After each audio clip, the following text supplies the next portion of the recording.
Hello, আসসালামু আলাইকুম everyone. Comic বাসের একটি নতুন পর্বে সকলকে স্বাগতম। আশা করি আপনারা সকলেই ভালো আছেন। আজকে আমি রিভিউ করতে যাচ্ছি লুঙ্গি ম্যান আর মোটিভেশন ভাই।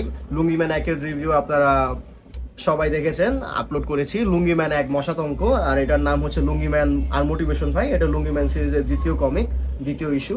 তো এখানে এটা শুরুর আগে আমি একটা জিনিস বলি, যেটা লুঙ্গি ম্যান একে আমি বলি নাই, কারণ ওটা বললে স্পয়লার হয়ে যেত।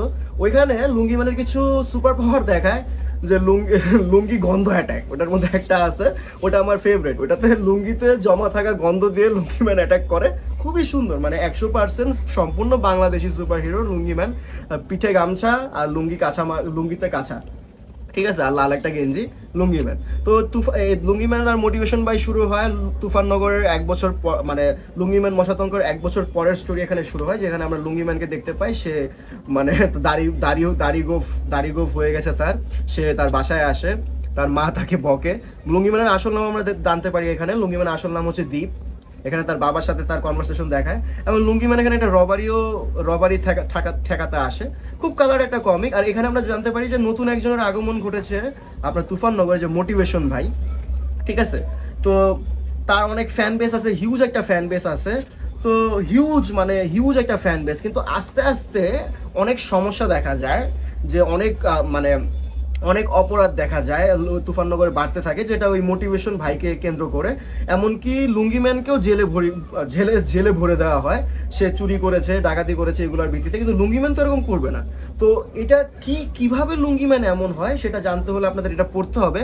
সে মোটিভেশন ভাই মানুষকে কেমন মোটিভেশন করে, যে মানুষের তুফাননগরে মানুষ চুরি ডাকাতি করছে, এটাতে কি মোটিভেশন ভাইয়ের কোনো হাত আছে নাকি অন্য কারো হাত আছে? এটা জানতে হলে আপনাদের লুঙ্গি ম্যান আর মোটিভেশন ভাই পড়তে হবে। আমি জানি না কমিকটা স্টকে আছে কিনা ঢাকা কমিক্সের, বাট এটার কেনার লিঙ্ক আমি ডিসক্রিপশনে দিয়ে রাখবো। রকমারির আউট অফ স্টক হতে পারে, বা ঢাকা কমিক্সের পেজের লিঙ্কও দিয়ে থাকবো, সেখানেও আউট অফ স্টক হতে পারে। বাট আমার মতে এই কমিকটা রিপ্রিন্ট করা উচিত যদি আউট অফ স্টক থাকে। আমি জানি না আউট অফ স্টক আছে কিনা, কিন্তু লুঙ্গি ম্যান একটা আউট অফ স্টক, আর লুঙ্গি ম্যানের অনেকগুলো ইস্যুই আউট অফ স্টক, 4টা ইস্যুর মধ্যে।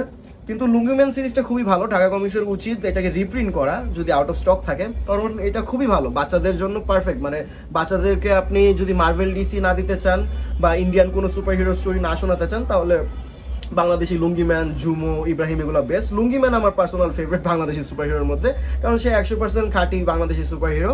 আর আপনারা কভারটাও এখানে দেখতে পাচ্ছেন, কভারটা খুব দারুণ হয়েছে।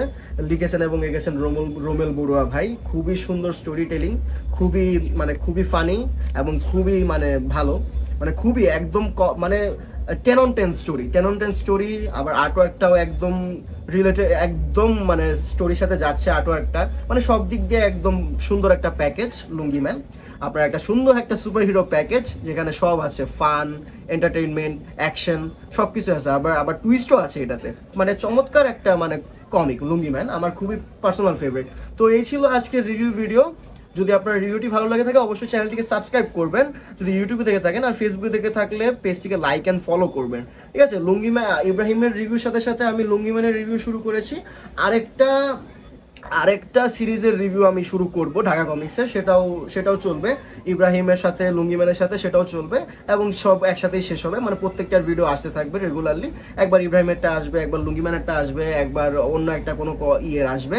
তো যাই হোক, তো এই ছিল আজকের ভিডিও। তো দেখা হবে অন্য একটা ভিডিওতে। Until then, good by.